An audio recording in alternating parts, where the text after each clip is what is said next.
All right, today we're unlocking the gates to one of the most magnificent, most influential buildings in all of history, the Palace of Versailles.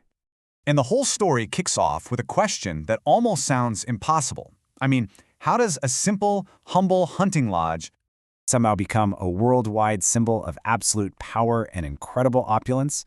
Well, that transformation, that's the story of Versailles, and it's an amazing one.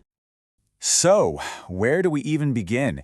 It all starts with the monumental vision of one man. Let's dive into the ambition of King Louis XIV. You know, the one they called the Sun King? You really can't overstate the sheer scale of this project. It is just astounding.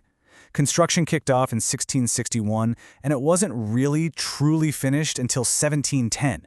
Think about that. For almost 50 years, this place was basically a construction site.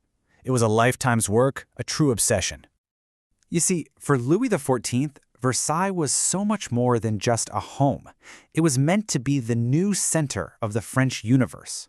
When he moved his court there in 1682, he wasn't just, changing his address. No, he was centralizing his power. He forced the nobility to come live under his roof, to play by his rules. The palace itself became this glittering, powerful statement of his wealth and his absolute authority over every corner of France. So, what does almost half a century of work and a king's entire fortune get you? Well, let's take a little tour and look at some of the palace's most breathtaking features. Okay, let's start with a room you've probably heard of, the Hall of Mirrors. It's one of the most famous rooms on Earth. And just to give you a sense of the scale we're talking about, this single hallway, which was used for the most important formal receptions, is an astonishing 75 meters long. That's huge. And believe it or not, the Hall of Mirrors is just one part of this massive grand labyrinth. The palace also has this stunning royal chapel, a private opera house for all those lavish performances, an incredible tapestry gallery, and of course, the incredibly opulent royal apartments. And it wasn't just about the architecture. The palace was basically a curated, world-class museum. I mean, the walls were just dripping with priceless art.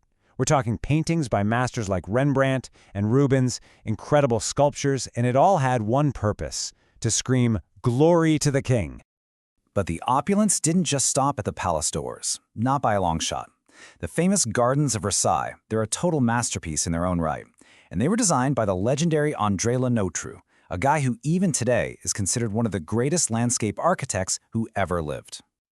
So, one of Lenôtre's really key innovations here at Versailles was something called the pavilion.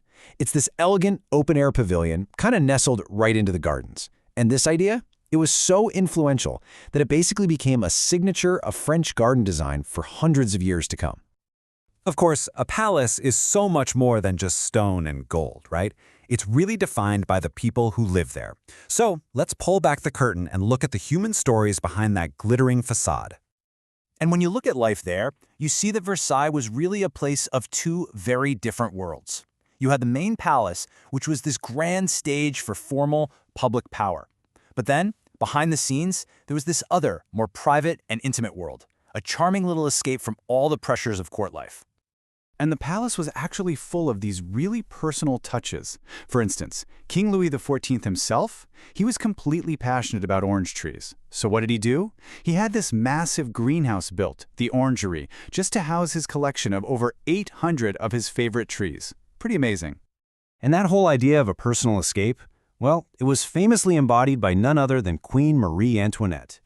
She had the Hameau de Lorraine built, which was this picturesque, almost fairy tale-like rustic village. And it was all for her. It was her own private retreat from the super rigid, formal life of the court. But beneath all those glittering surfaces, Versailles had its secrets. It had a hidden layer. There was a whole secret network of tunnels and passageways, even a famous royal tunnel, that allowed people to move around discreetly, far away from any prying eyes. Okay, so from centuries-old secrets, let's fast forward to the modern day. Let's talk about why Versailles is still such an enduring global icon. First off, the palace's power to draw a crowd is just immense. Get this. Every single year, more than 10 million people walk through its historic halls and gardens. And we're not just talking about a popular spot in France. No way. That number makes Versailles one of the most visited tourist attractions on the entire planet. That really cements its global legacy, doesn't it? And for those millions of people who visit, the experience is something they'll never forget. You can take guided tours through those historic royal apartments, you can stand in absolute awe in the Hall of Mirrors, and you can totally lose yourself in those magnificent gardens that Lee Notzer designed all those hundreds of years ago. So all of this really brings us to a final big question. After looking at its history, its art, and its legacy, what is Versailles really? Is it a timeless monument to pure artistic genius?